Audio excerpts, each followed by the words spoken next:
அனைவருக்கும் வணக்கம். இது உங்கள் கனெக்ட் வித் கார்த்திக் சேனல். நான் உங்கள் கார்த்திகேயன். இன்னைக்கு நம்ம இந்த வீடியோவில் ரொம்ப ஒரு யூஸ்ஃபுல்லான ஒரு டாபிக் தான் பார்க்க போகிறோம். குறிப்பாக தங்களுடைய குழந்தைகளை தனியார் பள்ளிகளில், அதுவும் மெட்ரிக் அல்லது சிபிஎஸ்சியில் இலவசமாக படிக்க வைக்கணும் அப்படின்னு நினைக்கிற பேரண்ட்ஸுக்கு இந்த வீடியோ ரொம்ப யூஸ்ஃபுல்லாக இருக்கும். இது நம்ம அரசாங்கத்தோடைய திட்டங்க. இதன்படி நம்ம யூஸ் பண்ணிக்கிட்டோம் அப்படின்னா நம்ம குழந்தைகளை தனியார் பள்ளிகளில் இலவசமாகவே படிக்க வைக்கலாம். ஸோ இதுக்கான எலிஜிபிலிட்டி என்ன, தகுதி என்ன, இதுக்கு எப்படி அப்ளை செய்யறது, இந்த சீட் எப்படி கிடைக்கும், இதுக்கு தேவையான டாக்குமெண்ட்ஸ் என்ன அப்படின்றத அந்த வீடியோவில் தெளிவாக பார்க்க போகிறோம். ஃபர்ஸ்ட் இந்த திட்டம் பார்த்தீங்கன்னா இதுக்கு பேர் என்ன அப்படின்னு பார்த்தீங்கன்னா ஆர்டிஇ. அதாவது ஆர்டிஇ அப்படின்னா என்னன்னா ரைட் டு எஜுகேஷன்.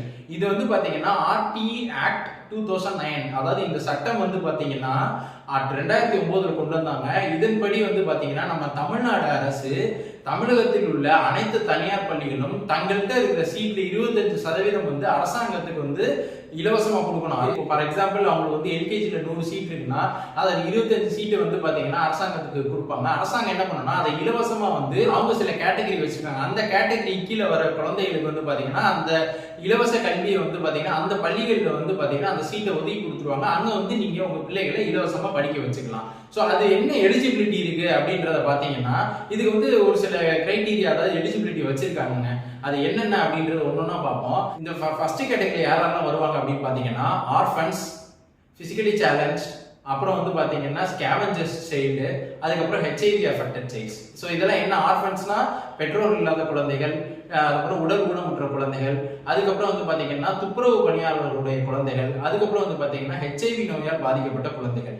இந்த கேட்டகரியில் வர்றவங்க ஃபர்ஸ்ட் கேட்டகரி, ஸ்பெஷல் கேட்டகரியில் வருவாங்க. ரெண்டாவது கேட்டகரி என்ன அப்படின்னு பார்த்தீங்கன்னா உங்க இன்கம் பேஸ் பண்ணி வர்றதா இந்த ரெண்டாவது கேட்டகரி.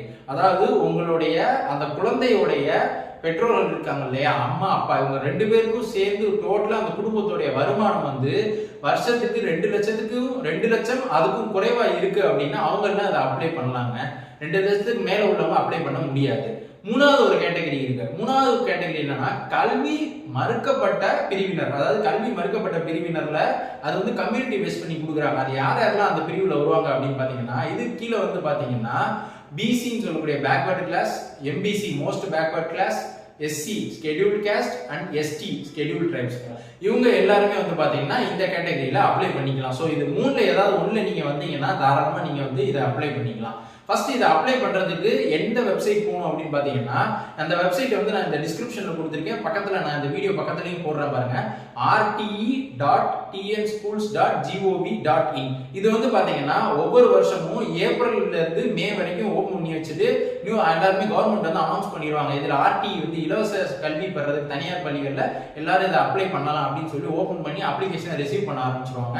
ஸோ இது பாத்தீங்கன்னா அருகாமையில் இருக்கக்கூடிய தனியார் பள்ளிகள்லயும் விசாரிச்சீங்கன்னா அவங்க அப்ளிகேஷன் ஃபார்ம் பிசிக்கலா கொடுப்பாங்க. ஒருவேளை அவங்க திட்டத்தின் கீழ் அவங்க சம்மதிச்சு அரசாங்கத்துக்கிட்ட அப்ரூவ் வாங்கியிருந்தாங்க, இல்ல அரசாங்கத்துக்கிட்ட சம்மதிச்சு ஒதுக்கி இருக்காங்க அப்படின்னா அவங்களும் பாத்தீங்கன்னா இந்த பிசிக்கலா அந்த அப்ளிகேஷன் ஃபார்ம் கொடுப்பாங்க. இல்ல அப்படின்னா நீங்க மேக்ஸிமம் இந்த வெப்சைட்ல போய் பண்றதா பெஸ்ட்டுங்க. ஸோ இந்த வெப்சைட்டுக்குள்ள போயிட்டீங்க அப்படின்னா இந்த வெப்சைட்ல நிறைய டீடைல்ஸ் கேட்கும். அந்த டீடைல்ஸ்லாம் ஃபில் பண்ணுங்க. நான் அதில் என்ன ஃபில் பண்ணும் அப்படின்றத ஒன்னொன்னா நான் சொல்லிட்டு வரேன். இதுக்கு முன்னாடி நீங்க பண்ண வேண்டிய முக்கியமான ஒரு விஷயம்னா இதுக்கு தேவைப்படுற சில டாக்குமெண்ட்ஸ் கண்டிப்பா நீங்க வச்சிருக்கணுங்க. ஏன்னா ஒரு டாக்குமெண்ட் இல்லைன்னா கூட உங்க அப்ளிகேஷன் ரிஜெக்ட் ஆகக்கூடிய அதிக வாய்ப்பு இருக்கு. என்னென்ன அப்படின்னு பாத்தீங்கன்னா குழந்தை பேர்ல ஆதார் கார்டு எடுக்கணும். அதாவது பால் ஆதார் கார்டு, குழந்தைகளுக்கு ஆதார் கார்டுன்னு சொல்லி மத்திய அரசாங்கம் பால் ஆதார் கார்டுன்னு ஒன்று சொல்லுவாங்க. அதை எடுத்துக்கங்க குழந்தை பேர்ல. ரெண்டாவது குழந்தையோட பர்த் சர்டிபிகேட். மூணாவது குழந்தை பேர்ல உங்களுடைய இன்கம் சர்டிபிகேட்டை வாங்கி வச்சுக்கோங்க. அதுக்கப்புறம் குழந்தையோடைய நேட்டிவிட்டி சர்டிபிகேட், அதுக்கப்புறம் பேரண்ட்ஸோடைய டிசி, அப்புறம் உங்களுடைய அட்ரஸ் ப்ரூஃப் இருக்கு பாத்தீங்களா, ரேஷன் கார்டோ இல்ல ஓட்டர் ஐடியோ இல்லைன்னா ஆதார் கார்டோ நீங்க யூஸ் பண்ணிக்கலாம். அதுக்கப்புறம் குழந்தையோட பாஸ்போர்ட் சைஸ் போட்டோகிராஃப். இது எல்லாத்தையுமே நீங்க பக்காவா ரெடி பண்ணி வச்சுக்கோங்க. இது எல்லாமே ரொம்ப முக்கியம். அப்புறம் கம்யூனிட்டி சர்டிபிகேட் பேரண்ட்ஸோடது அவங்களுக்கு குழந்தைகளுக்கும் வாங்கி வச்சிருக்கணும். அந்த கம்யூனிட்டி சர்டிஃபிகேட் கேட்டகரி, கம்யூனிட்டி கேட்டகரியில் வராங்க பார்த்தீங்களா, அவங்களுக்கு இது கண்டிப்பாக தேவைப்படும். அதே மாதிரி ஸ்பெஷல் கேட்டகரியில் வராங்க இல்லையா, அவங்களுக்கும் அது தேவைப்படுற டாக்குமெண்ட் அவங்க வச்சுக்கணும். அப்புறம் பேரண்ட்ஸ் அந்த குழந்தை பேர்ல இன்கம் சர்டிஃபிகேட் வாங்கி வச்சுக்கோங்க. அது ரொம்ப முக்கியம். ரெண்டாவது கேட்டகரியில் வரவங்க இன்கம் அந்த பேஸ் பண்ணி வராங்க பார்த்தீங்களா, அவங்களுக்கும் 2 லட்சம் அதுக்கு கீழே இருக்கு அப்படின்னு சொல்லி நீங்க இன்கம் சர்டிஃபிகேட் வாங்கி வச்சுக்கணும். ஃபர்ஸ்ட் இந்த வெப்சைட்ல லாகின் பண்ணிக்கோங்க. இப்போ நான் சொல்ற ஸ்டெப்ஸ் ஒன்னொன்னா ஃபாலோ பண்ணீங்க அப்படின்னா நீங்க ஈஸியா அப்ளை பண்ணிக்கலாம். ஃபர்ஸ்ட் அந்த குழந்தையோட பர்சனல் டீடைல்ஸ், அந்த டேட் ஆஃப் பர்த், இது எல்லாத்தையுமே ஃபில் பண்ணிக்கோங்க. அப்புறம் மறக்காம உங்க மொபைல் நம்பர் என்டர் பண்ணிக்கங்க. எந்த மெசேஜ்னாலும் உங்களுக்கு அதில தான் வரும். ஆல்சோ வந்து குழந்தையோட டேட் ஆஃப் பர்த்க்கு சில எலிஜிபிலிட்டி குடுத்துருப்பாங்க. எல்கேஜிக்கு ஒண்ணு, அடுத்தடுத்து வர ஸ்டாண்டர்ட்ஸ்க்கு என்னன்றத அங்கேயே குடுத்துருப்பாங்க. அது இருந்தா மட்டும் அப்ளை பண்ணுங்க. அப்புறம் வந்து பாஸ்வேர்ட கரெக்ட்டா என்டர் பண்ணி அத ஒரு தடவ கன்ஃபார்ம் பண்ணி ஞாபகமா வச்சுக்கங்க. அப்புறம் இங்க பேரண்ட்ஸ் டீட்டெயில்ஸ் அத ஃபில் பண்ணிக்கங்க. ஃபாதர் குடுத்தீங்கன்னா, ஃபாதர், மதரோட டீட்டெயில்ஸ், இல்ல கார்டியன்னா கார்டியன் டீட்டெயில்ஸ் இதெல்லாம் ஃபில் பண்ணிக்கங்க. அதுக்கப்புறம் இங்க வந்து பார்த்தீங்கன்னா, total annual income of parents ஆண்டு வருமானம், குடும்பத்தின் மொத்த வருமானம் என்னன்றத ஃபில் பண்ணிக்கங்க. இங்க வந்து ஸ்பெஷல் கேட்டகரின்னு நான் ஃபர்ஸ்ட் ஒரு கேட்டகரி சொன்னேன் இல்லையா? அதுல ஒருவேள அந்த குழந்தை வந்தது அப்டின்னா, அத வந்து என்ன கேட்டகரில வருதோ அத செலக்ட் பண்ணிக்கங்க இங்க. ஒருவேள அந்த ஃபர்ஸ்ட் கேட்டகரி இல்ல, இன்கம் கேட்டகரில வரீங்கன்னா, இங்க இன்கம் ஃபர்ஸ்ட் கேட்டகரி நோ குடுத்துட்டு, இந்த இன்கம் கேட்டகரில நீங்க 2,00,000க்கு குறைவா வருதுன்னா, எஸ் குடுத்து அது எவ்வளோன்றத ஃபில் பண்ணிக்கங்க. ஒருவேள நீங்க ஃபர்ஸ்ட் 2 பிரிவுலயும் வரல, 3வது கேட்டகரில வர்றீங்க அப்டின்னா, 3வது கேட்டகரிக்கு எஸ் குடுத்து, அதுல வந்து நீங்களும் உங்க குழந்தையும் எந்த கேட்டகரி கீழ வர்றீங்க, கம்யூனிட்டி கேட்டகரி வர்றீங்களோ, அந்த கேட்டகரிய செலக்ட் பண்ணிக்கங்க. அந்த கேட்டகரி டீட்டெயில்ஸ்லாம் செலக்ட் பண்ணதுக்கப்புறம், நீங்க சேவ் குடுத்துட்டு, அடுத்து அட்ரஸ் டீட்டெயில்ஸ்ல உங்க அட்ரஸ செலக்ட் பண்ணி, எந்த பிளேஸ்ல வர்றீங்களோ, அதோட மேப் லொகேஷன் அங்க காட்டும். அதையும் நீங்க செலக்ட் பண்ணி வச்சுக்கோங்க. அதுக்கப்புறம் வந்து அட்ரஸ் முடிச்சோனே வந்து பார்த்தீங்கன்னா, அந்த டாக்குமெண்ட்ஸ் செக்ஷன் வரும். அதுல வந்து இதுல கேட்குற டாக்குமெண்ட்ஸ் நான் ஃபர்ஸ்ட்டே சொன்னேன் இல்லையா? என்னென்ன டாக்குமெண்ட்ஸ் தேவைப்படும்னு. அந்த எல்லா டாக்குமெண்ட்ஸுமே வந்து பார்த்தீங்கன்னா, இங்க நீங்க வந்து அட்டாச் பண்ணிக்கங்க. அந்த ஒரிஜினல வந்து ஃபோட்டோ காப்பிய வந்து இங்க அட்டாச் பண்ணிருங்க. அட்டாச் பண்ணி சேவ் பண்ணிடுங்க. டாக்குமெண்ட்ஸ் அப்லோட் பண்ணதுக்கப்புறம் அடுத்து செலக்ட் ஸ்கூல்ஸ் அப்படின்னு ஒரு ஆப்ஷன் இருக்கும். நீங்க குடுத்த அட்ரஸும், நீங்க செலக்ட் பண்ண லொகேஷன், மேப் லொகேஷனுக்கு பக்கத்துல இருக்கக்கூடிய 1 கிலோமீட்டர் பக்கத்துல இருக்கக்கூடிய ஸ்கூல்ஸ்லாம் அங்க லிஸ்ட் பண்ணும் லெஃப்ட் சைடு. அதுல ஒண்ணொண்ணா செலக்ட் பண்ணி நீங்க வந்து ரைட் சைடு மூவ் பண்ணிக்கங்க. மேக்ஸிமம் நீங்க 5 ஸ்கூல்ஸ் வரைக்கும் செலக்ட் பண்ணி இங்க சூஸ் பண்ணி வச்சுக்கலாம். ஸோ நீங்க இது எல்லாத்தையுமே முடிச்சதுக்கு அப்புறம் என்ன பண்ணணும் அப்படின்னா, உங்களுக்கு அந்த அப்ளிகேஷன் ரெஃபரன்ஸ் நம்பர் வந்துச்சு பார்த்தீங்களா ஃபர்ஸ்ட்டு, அதனால அதை வந்து கரெக்டா நோட் பண்ணி வச்சுக்கோங்க. அதுதான் வந்து எப்பவுமே உங்களுக்கு ஹெல்ப்ஃபுல்லா இருக்கும். ஆல்சோ வந்து இதுல வந்து ஃபார் எக்ஸாம்பிள் உங்களுக்கு அருகாமையில 1 கிலோமீட்டர் பக்கத்துல இருக்கிற ஸ்கூல் மட்டும்தான் இதுல உங்களுக்கு காட்டும். நீங்க அட்ரஸ் போட்டு அந்த மேப்பை செலக்ட் பண்ணோன்னே.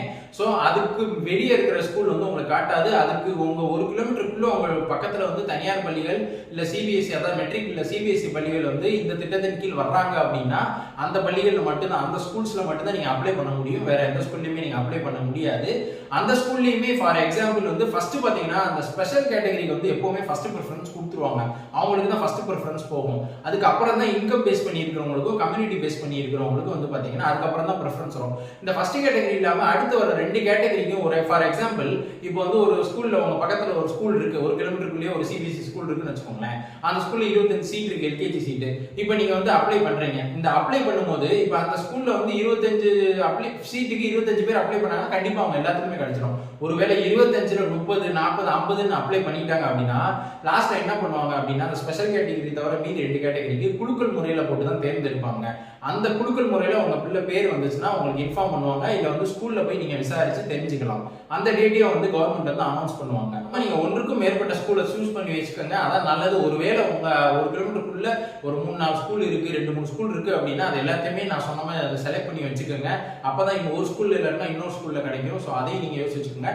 அதுக்கப்புறம் இன்னொரு முக்கியமான விஷயம், இதுல வந்து பாத்தீங்கன்னா அரசாங்கம் வந்து டியூஷன் ஃபீஸ்ன்னு சொல்லக்கூடிய அந்த கல்வி கட்டணத்தை மட்டும் தான் கொடுப்பாங்க. மற்றபடி அந்த தனியார் பள்ளியில வசூலிக்கக்கூடிய அந்த புக் ஃபீஸ், அப்புறம் வந்து யூனிஃபார்ம் ஃபீஸ், அப்புறம் வந்து பஸ் ஃபீஸ் இதெல்லாம் இருக்கு பாத்தீங்களா, இதெல்லாம் வந்து அரசாங்கம் கொடுக்கவே மாட்டாங்க. மெயினா பஸ் ஃபீஸ் கூட வந்து உங்களுக்கு 1 கிலோமீட்டருக்குள்ள இருக்கனால மேக்ஸிமம் நீங்களே கொண்டு போய் விட்டுட்டு வந்துடலாம். இல்ல ஒரு வந்து ஏதாவது ஒரு அரேஞ்ச் பண்ணிக்கலாம். இல்ல பஸ் தான் வேணும்னாலும் நீங்க அதுக்கு பஸ் ஃபீஸ் நீங்க தான் கையில இருந்து கட்டணும். புக் ஃபீஸ் நீங்க தான் கட்டணும். யூனிஃபார்ம் ஃபீஸ் நீங்க தான் கட்டணும். அது போக அந்த sports day amount, annual day amount, இது போக வேற ஏதாவது எக்ஸ்ட்ரா அவங்க கேட்கறாங்க அப்படின்னா அதெல்லாம் நீங்க தான் பே பண்ணணும். கல்வி கட்டணம்னு சொல்லக்கூடிய டியூஷன் ஃபீஸ் மட்டும்தான் வந்து பாத்தீங்கன்னா அரசாங்கம் வந்து இதுக்கு தருவாங்க. இதை முக்கியமா நீங்க நோட் பண்ணிக்கோங்க. சோ இந்த வீடியோ உங்க எல்லாத்துக்குமே யூஸ்ஃபுல்லா இருக்கும்னு நினைக்கிறேன். பிள்ளைகளை இலவசமா தனியார் பள்ளிகளில் படிக்க வைக்கணும்னு நினைக்கிற பேரண்ட்ஸுக்கு, கஷ்டப்படுற வருமானத்தாலையும் இல்ல இந்த கேட்டகரியில் இருக்கிற பிள்ளைகளுக்கு யாராவது அவங்க பேரண்ட்ஸ் வந்து அந்த கேட்டகரியில் இருக்கிற பிள்ளைகளுடைய பேரண்ட்ஸுக்கு உங்களுக்கு தெரிஞ்சவங்க இருந்தாங்கன்னா இந்த வீடியோ கண்டிப்பா ஷேர் பண்ணுங்க. உங்க ஃப்ரெண்ட்ஸ் அண்ட் மற்றவங்க தெரிஞ்சவங்களுக்கும் ஷேர் பண்ணுங்க. சோ தட் இந்த வீடியோ எல்லாத்துக்குமே போய் சேரும். இந்த வீடியோ உங்களுக்கு பிடிச்சிருந்துச்சுன்னா லைக் பண்ணுங்க, ஷேர் பண்ணுங்க, கமெண்ட் பண்ணுங்க. மறக்காம நம்ம கனெக்ட் வித் கார்த்திக் சேனலை சப்ஸ்கிரைப் பண்ணிக்கங்க. பக்கத்துல இருக்கக்கூடிய பெல் ஐகானை பிரஸ் பண்ணிக்கங்க. அப்பதான் நான் போடுற எல்லா வீடியோ உங்களுக்கு நோட்டிபிகேஷன் வரும். அனைவருக்கும் நன்றி, வணக்கம். தேங்க்யூ.